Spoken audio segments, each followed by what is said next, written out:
Thank you, Jenna. I think first and foremost, the significance of maintaining, it's really the identity, which is our Knowledge Niue. There's no other Knowledge Niue in the world.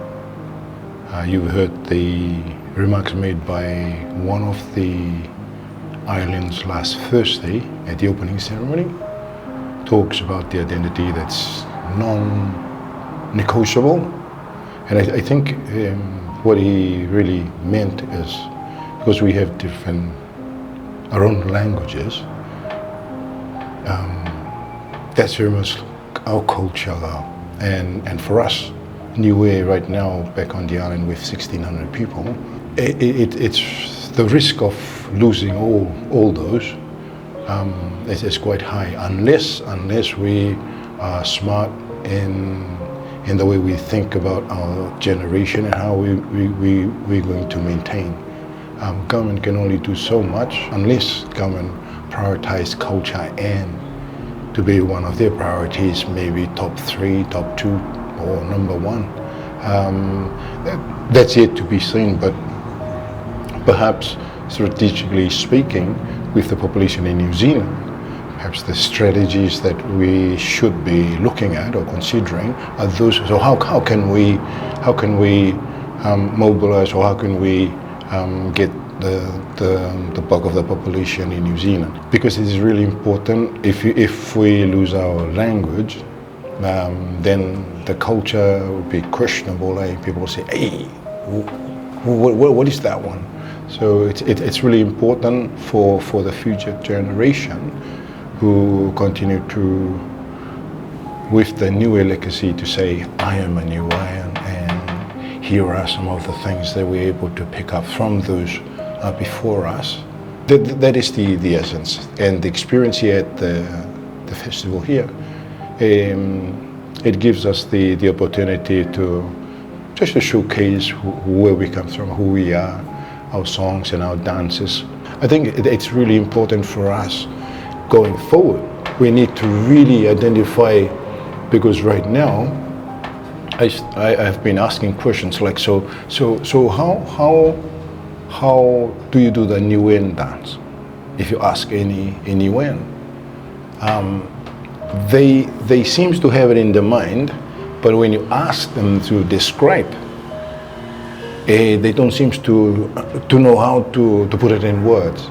But when you perform a piece, very easy for our own people to say, "Hey, that's not Niuean," or "Yeah, that's Niuean." Simple things like the stomping. I mean, how do you do that? So the point there is really researchers, and I personally think our strategy should be focusing where the bulk of the population, and it's ironic in terms of Knowledge Niue. Historically, students in high school were, penalized for speaking, and also the parents. Remember, they pray hard, "Please, Lord, make our children clever or intelligent." Somehow they have this perception that if your children can speak English, they seem to associate the idea of clever with speaking. Now, the whole generation is speaking English, and we are trying to say, "Hey, you should learn the Knowledge Niue." The challenges are there, but it comes back to so what specifically our strategies, to make sure that the language in a variety of forms, printed forms, digital form.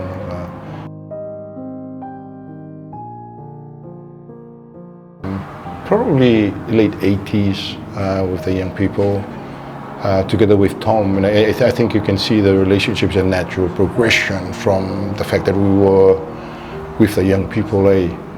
And for me personally, it was merely entertainment, and we tend to do the pieces, well, at least for myself, with this idea in mind that people will look at, now, can't be Cook Islands, or can't be Samoa, or can't be Tongan, can't be Fijian, and hence I'll say, "Oh, must be Niuean."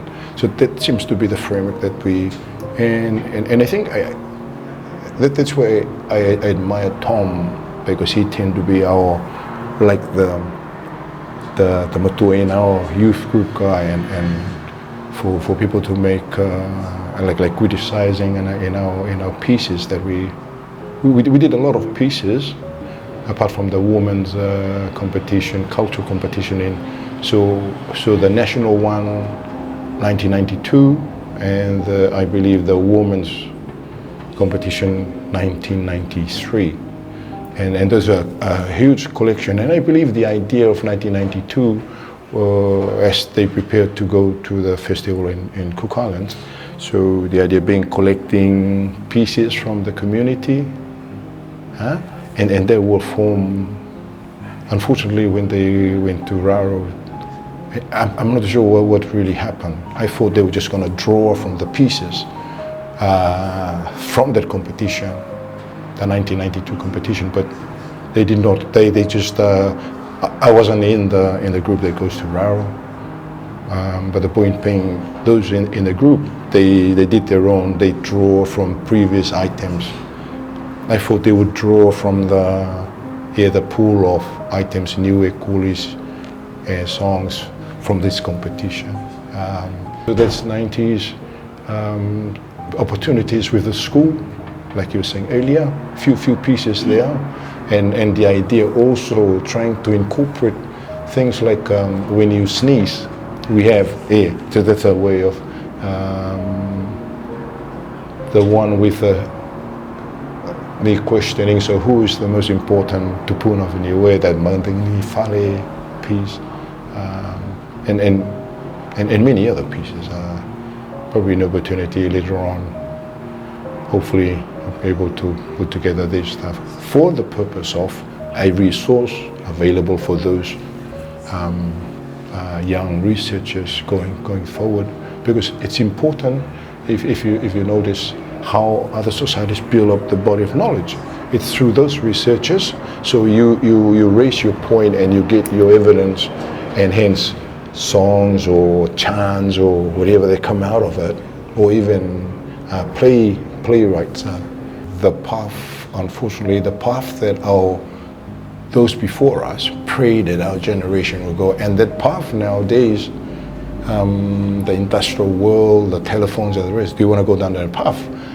We can see now, if you go down that path, and if you're not careful, not having the ability or learn how to use the technologies down this path to your advantage from the language perspective, from the culture perspective, I think there will be good chances. But if you're just blindly going down and just embrace this new, I don't think that's the answer. I think we just need to go back and look at our own culture and research a little bit, to learn more about, and then you develop pieces through songs or dances. I believe we really need that body, and I'll give you an example.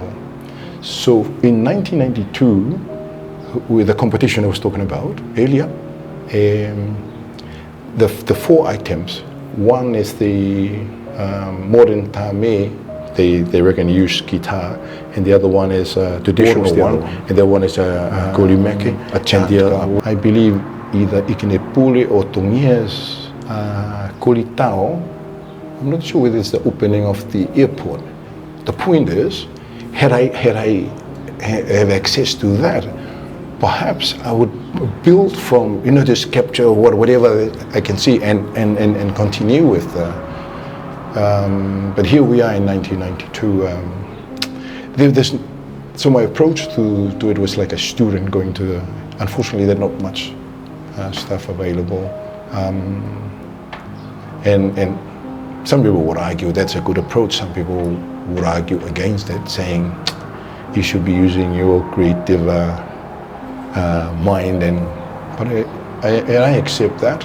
Other than you need to have the point of reference or evidence to your claim. For instance, when you do the Takalo, you need to define, so what do you mean by takalo? Is there a variety of forms of takalo? And if that's the case, so when do you perform one for a very important person? What about if it's just a minister or not that important? But it seems nowadays that takalo and everybody seems to have a different understanding or different meaning of takalo. My point is really just research, and I know it's a lot of work, but someone has to do it, otherwise you have all sorts of thank you, Gina.